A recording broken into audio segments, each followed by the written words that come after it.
Well, good morning and welcome to another assembly. It's Mr. Dykeshorn here, and I am excited because we have a great assembly planned for you today. As always, we are going to kick it off with devotions, but today is a special devotion from one of our teachers. And not only is she a fantastic teacher, but now on her resume, she can also have live liver donor. And it is quite the story. So we are going to throw it over to Ms. Weaning. But before we do that, did you know that you could actually deliver up to 2/3 of your liver at once? And again, just a fantastic story, and send it over to you now, Ms. Weaning. Good morning, team. This is Ms. Weaning here. For those of you that don't know me, I could be considered a part-time. Well, I am a part-time teacher this year. I took quad 1 off to do landscaping. Quad 2 and 3, I taught grade 9 phys ed and some grade 9 10 science. And then quad 4, I have been off because last week I had major surgery. I'm hoping to talk about my story with major surgery, explain it, relate it devotionally, and then go from there. But before I get started, I want to give a specific shout out to Miss Dibbets. She made this shirt for me. Of course, I'm an organ donor. Who wouldn't want a piece of this? She designed it, got it made. It's pretty special. I think it's neat for you to know how staff gets along. I think it's neat for you to know talents of various staff. So wanted to start with that.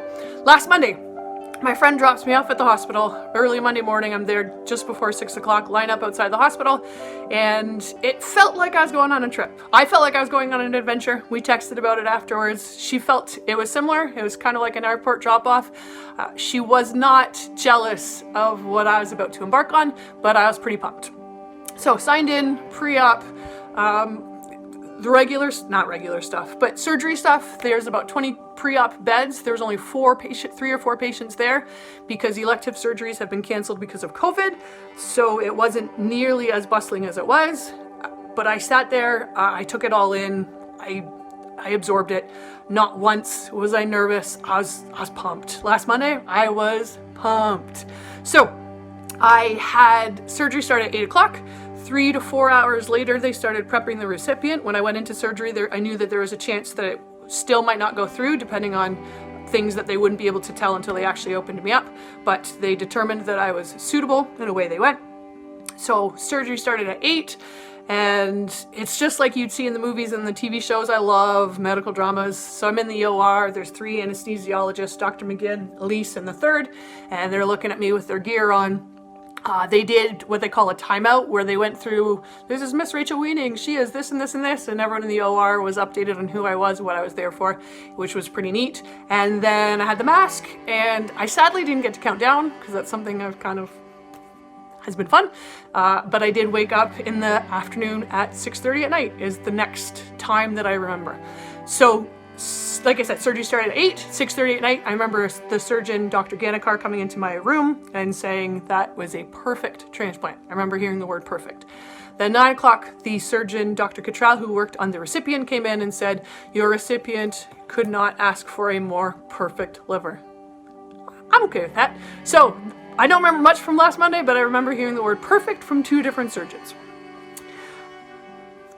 It's been a journey since then. Monday was a blur. I'd say that I was at my breaking point on Tuesday afternoon. I remember a moment where I had my nurse call button in one hand, and I had my pain medication button in the other hand, and I had to make the choice to invest energy to turning my head from one side to the other. So that's how low you could say that I was. That's the state that I was in. A little while later, I hadn't eaten anything since dinner on Sunday afternoon. Now it's Tuesday afternoon, 2 full days later, hadn't eaten anything. And I had a little cup of Jell-O, and I took 2 bites, and I looked at Nurse Karen, and I said, eating is really hard work. And then a little while later, she wanted to get me into the chair, and I was not physically able to do it. And I broke down. And I asked her to plug in my phone, and I saw that I had a whole bunch of messages, but I was so nauseous that I couldn't read them, I couldn't scroll. So it hasn't all been fabulous. And I want the reality of this to be out there. But in all of this, what's really cool is that even at my lowest moments, in all of the moments, I've never once doubted my decision, and the indescribable peace that God provides that you might have read about in books or heard about in movies or hear grandparents talk about, it exists. It's real. I should have been afraid. I should have wondered, even in the past week, in my lowest moments, this past weekend when I was nauseous beyond belief, last Tuesday when I felt broken, last Wednesday when I felt broken, not once did I question my decision. Not once did I wonder why I did this. Last Monday when I went in for surgery and was going through all the not once was I nervous. There was such an overwhelming peace and faith that is just fascinating and fun and hard to explain, but I want you to know that it is real. 3 things I want us to learn from this chat, or want us to be aware of in this chat. God's got this. So I talked about an indescribable peace just now. God's got this. I've heard that phrase before. It really got hammered home at Bill Skolton's funeral last February. God's got this. In all of this, everything has worked. Like I said, God's got this. Number 1, He's got it. Number 2, the next 2 lessons, before I get to what they are, I want to provide context. So 2 things really hit me, this past weekend. A text from Melanie Jantz, who is Ava and Leah's mom, and a podcast. So text from Melanie Jantz said something like, thank you for doing this, and thank you for being an example for the teenagers who are watching you, and thank you for showing them that there is life outside of our current bubble. Okay, hadn't looked at it this way before at all. Signed up in December. It felt right for me. It felt like it was something that I needed to and could do and wanted to do, and didn't think about being a lens for others. So that shifted my thinking a little bit this weekend. And then this weekend I was not able to be on screens much, so I listened to a podcast by Mike Rowe, who I think is a fabulous human being. And his podcast is called The Way I Heard It.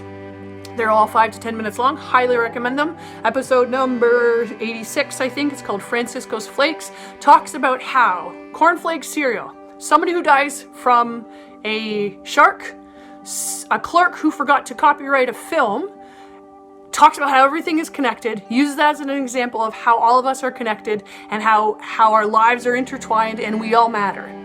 I see you and you matter. Whatever you are doing, we matter and we are connected. Those are my next 2 points. So God's got this. I see you, you matter, and we're all connected. If you've been in my grade 9 girls phys ed class, you've heard the phrases, I see you, you matter, because that's how we start health. We read a devotional from Proverbs 31 Ministries, which talks about Acts 16, where Paul and his friends notice Lydia, the seller of purple cloth by the riverbank, and Paul and his friends take time to talk to her, take time to talk to a group of females. And he sees her, they see each other, and they chat, and she becomes a believer. And the exponential effects of that are super fabulous. They're great, because he saw her. Because she mattered to him. God's got this. I see you, you matter, and we are all connected. Sure, I went for surgery last Monday, but I feel like I'm a representative of a team. I did not go alone. I had a village of people behind me. Sure, I had this idea in December, but it wouldn't have gone through if Mr. Group, Mrs. Voss, and Miss Rosie didn't help me make it okay, if I didn't get approved. And then it likely wouldn't have gone through if Uchers, Marg, Mr. Freeman, Dibbits, they were my next round of the people that I told, and they were also supportive. So that was my next stage. Then I tell staff, I tell my family, talk about it on social media, lots of support there. I was likely going to do it anyways, but lots of people behind. I couldn't have done this without Karen and Agnes and Ching and Lena and Tanya and Derek. My nurses. Couldn't have done this without Dr. Ganikar, Dr. Cottrell, Dr. Nazia, the 3 surgeons. I couldn't have done this without Chantal and Elaine in the office. I couldn't have done this without Eileen, who brought me a clean face cloth every morning as I was laying in my bed in the hospital. I couldn't have done this without the fabulous folks who were wiping down the light switches and mopping the floors and cleaning the bathrooms. Couldn't have done this without the orderlies that brought me to my ultrasound a couple days after my surgery. But now let's backtrack. Couldn't do this without medical researchers. Couldn't do this without engineers who built the hospitals. Couldn't do this with people who put tile on the floor. Couldn't do this with computer technologists. Couldn't do this without people who painted the walls. Couldn't do this without administrative assistants. There are so many people connected to this one surgery. This one surgery. I'm but one piece of this big puzzle. One piece. But I'm supported, and along the way, and over years, the last 4 months, but also over years, I'm supported by a whole group of people. We are all connected, no matter what your passion is. I've started my master's at Regent College. If there's one thing that Regent hammers home, wherever you are, we don't all need to be pastors and missionaries, but whatever you are doing, serve God with all your heart, because we're all in this together. I see you, you matter.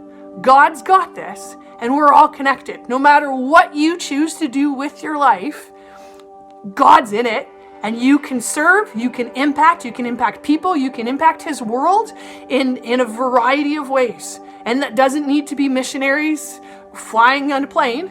We all have a role wherever we are, whatever we're doing. But the thing is, your role doesn't start later. Your role has already started. Your role is now. If you're at home with your family, your role right now is to your family and whatever other connections that you can make. But your role is now. We are God's vessels. We're part of this puzzle. We're all connected. He's got this. Is it always going to be glorious? Absolutely not. Would I do what I've done again? Absolutely. Can I? Sadly, no. But we're all part of a bigger picture. So if you're feeling alone, if you're feeling isolated, which I understand, if you are feeling disconnected, please know that your actions matter. We are connected. God wants you to serve where you are to your greatest capacity. And on that note, I'm assuming this is shown on a Friday, and have a lovely Friday.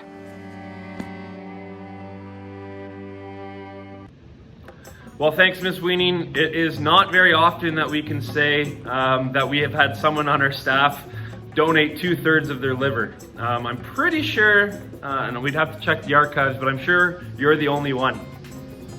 All right, moving on now in the assembly, we are going to see a little intro video from Miss Carolyn White, and she is one of our coaches of our new fitness club. You can still sign up for it, and details are in the EDSB announcements, but she's just kind of going to tell us a little bit about who she is. And after that video, we are going to have a draw. As one of the challenges that we had for this club was that if you signed up and you were one of the first 20 people to sign up for the club and to log workout on Strava, you would be entered into a draw. So we're going to go with Coach Caroline, and then we're going to come back with the prize for our winner. Hey TD Christian, it's Coach Carolyn here. I'm a personal trainer and nutrition coach, and I'm going to be with you for the next 8 weeks during your Quad 4 Fit for Summer Challenge. I'm super excited to meet you, and I wanted to ask you 2 questions. I wanted to ask, what 2 things lower stress, higher energy, and community have in common? Well, the first thing is, these are things we all need right now during this pandemic. And the second thing is that those are all benefits you're gonna get from participating in the Fit for Summer Challenge. So if you haven't signed up yet, I hope you'll do that now. I'm really looking forward to meeting you and working out with you on Tuesdays at 3:30. Listen, if you've never done anything like this before, I just wanted to remind you that this is for all fitness levels, for all ages, and it's gonna be a lot of fun. So I hope you'll sign up, and I'm looking forward to seeing you soon. Well, thank you, Coach Carolyn. And yesterday I took part in your live workout with around 10 or 11 other people, and it was a great workout. So still room to join the live sessions. They are every Tuesday at 3:30. And again, information for that is found in the EDSB group. All right, here comes the draw. So as you can see, the draw is going to come up, and the names of the 20 participants are there. And the winner is Nathan Brand. So congratulations to Nathan Brand. Mr. Hoving is going to connect with you on EDSB, and he will share how you can get your gift card for TDCH clothing. So congratulations, and stay tuned because there will be more challenges and more draws upcoming. All right, I am in the E-Block room, and now I'm going to send it out to our E-Block teacher who is on location. And he is on location in a beautiful nature setting. And Mr. Freeman, take it away. You're watching E-Block Quarantine Edition. Here we are in the wilds of Woodbridge, where a young mother duck, a mallard duck, has laid her eggs here in the midst of some grass, some dried grass, some wood chips. And she has just gone and laid about 6 or 7 eggs here, surrounded them with the little down feathers from her breasts, and has created this kind of environment where she can care for her young. But as we look around, we see we are actually not in the wilds of Woodbridge at all. We are very much in a parking lot surrounded by sidewalk on 3 sides and a parking lot behind me. This mallard duck has actually chosen the smallest little garden that we have here at TD Christian. And as we look towards the school, we can see the main entrance where the buses would go by each day and where students have walked by on a regular basis. And yet, in the midst of all of this, here is our little mother duck, the mallard, happily incubating her eggs. She has just the opportunity here to be able to keep them warm, to keep them safe, and the beautiful camouflage on her feathers allows her to be able to blend right in. We've put up a little bit of a board so that she doesn't have the visual distraction from cars that are going by, and we'll do our best to kind of protect her. But the reality is that when there's not as much activity at school, nature moves in. And in this case, we have the mother here beginning the process of raising her young. This journey is not over though. Once these eggs have hatched, the mother will have to bring her ducklings all the way across the parking lot, down the huge hill towards the sports field, across the soccer field, and to the safety of the creek. There they will have the water and food that they need. This is only the beginning of the process. So we wish this duck well. We wish her well. We hope that she is safely able to incubate her eggs and soon bring them down to the creek for safety. Well, thank you, Mr. Freeman, and hopefully those ducks grow up to live long duck lives. And hopefully they find some water at some point and get out of our parking lot. All right, the next group that I want to introduce is our Relay for Life team. Now, this team has been meeting since the beginning of the year and trying to come up with ways that we can still do a Relay for Life event despite being in the middle of a COVID pandemic. But first and foremost, I want to introduce the team and take it away. Hey guys, for those of you who don't know me, my name is Natalie and I'm one of the leaders for this year's Relay for Life committee. Let's meet the rest of the team. My name's Oliver Hill and I'm in grade 12. Hi, I'm Leah. I'm in grade 12 and I'm on Relay for Life. Hi, my name's Jacob. I'm in grade 12 and I'm on the Relay for Life committee. Hi, I'm Leah and I'm in grade 12 and part of this year's Relay for Life committee. Hi, I'm Eliza. I'm a grade 12 student here at TD this year and Relay for Life 2021 is coming to you guys soon. Hey everyone, my name's Evan Terpstra and I'm in grade 12 and I'm on the Relay for Life committee. Hey, I'm Brady. I'm in grade 11 and I'm on the Relay committee. Hi, I'm Emma. I'm in grade 11 and I'm part of the Relay for Life committee. Hi, my name's Alexis. I'm in grade 11 and part of the Relay for Life committee. Hi, my name is Julia. I'm in grade 10 and I'm on the Relay for Life committee this year. Hi, my name's Kezia. I'm in grade 11 and I'm helping out with this year's relay as a participation coach. Hi, I'm Alexia. I'm a grade 10 student and I am a part of the Relay for Life committee.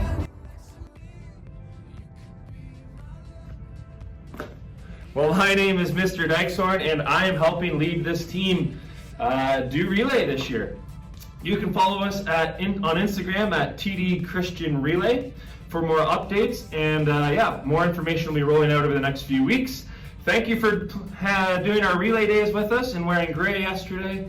That's one way that you can participate, and another way you can participate is by signing up after our relay rally, which is in just a couple weeks. So let's get excited, let's do some relay, and let's raise some money for cancer research. All right, so as I mentioned at the end there, stay tuned for information on our relay rally and when you can start fundraising. So you can already start thinking about some of those people that you could ask for fundraising money. All right, we're almost done. Last two things that I want to highlight. We are putting together a cool project for Grandparents' Day, and you can get volunteer hours for you that you need for graduation, and your parents can also get some volunteer hours for this. So hopefully today your first or second period teachers will share with you what Mr. Buwalda is looking for. Okay, so there's that. And the second thing that I want to draw your attention to is our diversity club. And Ms. Tay has led a group of students as they have explored ways that we can improve our allyship here at TD Christian, and rather than me tell you about it, here is a team member. Hello, I'm Hasna and I'm part of a group of students who worked on creating a diversity survey. I'm going to read this important announcement for us as TD Christian students. All of us from different backgrounds, with the assistance of Ms. Day, spend time ensuring all the questions on the survey that will help TD Christian better understand our diversity. We are thankful to King Christian's Collegiate, whose survey we adapted for our school. We want to know more about who we are in terms of ethnicity, race, and culture, and how we can uphold, encourage, and learn from each other as we learn for service together in the light of God's Word. The survey of 13 questions will be made available on Friday after assembly. It would take about 10 minutes or so to do. I care a lot about these topics and our school, so I ask you to answer honestly because your answer should help us make TD Christian a better school for all students. Thank you. All right, so blessings as you complete that survey, blessings as you finish the week, and we look forward to seeing you again next week. And remember, Tell Your Grandparents Day next Thursday. They can log on and watch it with you. All right, take care.